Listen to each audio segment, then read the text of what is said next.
দর্শক, দীর্ঘ ৩৫ বছর পর আগামীকাল অনুষ্ঠিত হবে রাকসু হল সংসদ ও সিনেটে ছাত্র প্রতিনিধি নির্বাচন।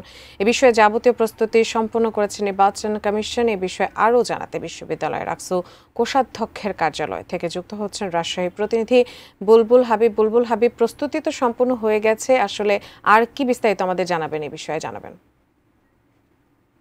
উজমা, যেহেতু গতকাল আসলে প্রচারণার শেষ দিন ছিল, আমরা শেষ দিনে দেখেছি যে ব্যাপক উৎসব মুখর পরিবেশে প্রার্থীরা আসলে মধ্যরাত পর্যন্ত তারা তাদের যে গণসংযোগ এবং শেষ দিনের প্রচারণা চালিয়েছেন এবং প্রার্থী এবং ভোটারদের মধ্যে আমরা ব্যাপক উৎসাহ উদ্দীপনা কিন্তু আসলে এই নির্বাচনকে কেন্দ্র করে দেখেছি। তো যেহেতু কালকে রাত 12টায় প্রচারণা শেষ হয়ে গেছে, আজকে কিন্তু ক্যাম্পাস মোটামুটি বলা যায় যে অনেকটাই ফাঁকা এবং প্রচারণা যেহেতু আজকে নেই, ফলে একটা শুনশান নিরাপত্তা বলা যায় যে বিরাজ করছে। এবং আমরা ইতিমধ্যে দেখেছি যে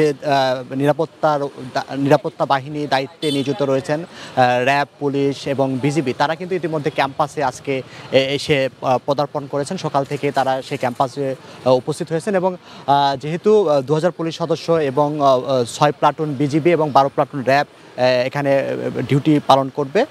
তো সকালে পুলিশ কমিশনার আসলে সাংবাদিকদেরকে জানিয়েছেন যে তারা সব ধরনের যেহেতু প্রস্তুতি সম্পন্ন করেছেন, কিন্তু তারা আসলে সাইবার বুলিংয়ের একটা আশঙ্কা করছেন যে আসলে সাইবার স্পেসে নানা ধরনের অপতথ্য বা মিথ্যা তথ্য, ভুয়া তথ্য এগুলো ছড়াতে পারে।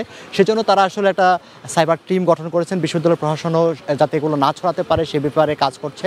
আর যেহেতু নির্বাচন কমিশন ইতিমধ্যে সব প্রস্তুতি সম্পন্ন করেছে, ব্যালট বক্সগুলো এখনও নিয়ে যায়নি হয়নি। আমরা যেটুকু জানতে পেরেছি দুপুরের পর থেকে আসলে কেন্দ্রে ব্যালট বাক্সগুলো নিয়ে যাওয়া হবে এবং দুপুর 12টায় আসলে নির্বাচন কমিশনের পক্ষ থেকে গণমাধ্যম কর্মীদের সাথে আসলে ব্রিফ করা হবে সার্বিক বিষয় নিয়ে, যে আসলে আগামীকাল যেহেতু সকাল 9টা থেকে বিকাল 4টা পর্যন্ত নির্বাচন অনুষ্ঠিত হবে এবং দীর্ঘ প্রায় 35.5 বছর পরে নির্বাচন অনুষ্ঠিত হচ্ছে এবং যেহেতু এখানে প্রায় 28,901 জন ভোটার ভোটাধিকার প্রয়োগ করবেন এবং 247 জন প্রার্থী তারা রাকসু হল সংসদে নির্বাচন করছেন। এর বাইরে সিনেটে 58 জন এবং রাজশাহী বিশ্ববিদ্যালয়ে যে 17টি হল রয়েছে সে হল থেকে আসলে 597 জন আরও প্রার্থী তারা হল সংসদে নির্বাচন করছে। অর্থাৎ বিশাল একটা আয়োজন। সেই আয়োজনের জন্য নির্বাচন কমিশন বেশ কয়েকদিন ধরে আসলে তারা প্রিজাইডিং অফিসার, পোলিং অফিসারদের প্রস্তুতি দিচ্ছিলেন এবং যেহেতু দুপুর 12টায় প্রেস ব্রিফিং রয়েছে, সেখানে আরও বিস্তারিত জানাবে। তো বলা যায় যে এখন পর্যন্ত ক্যাম্পাসের পরিবেশ হচ্ছে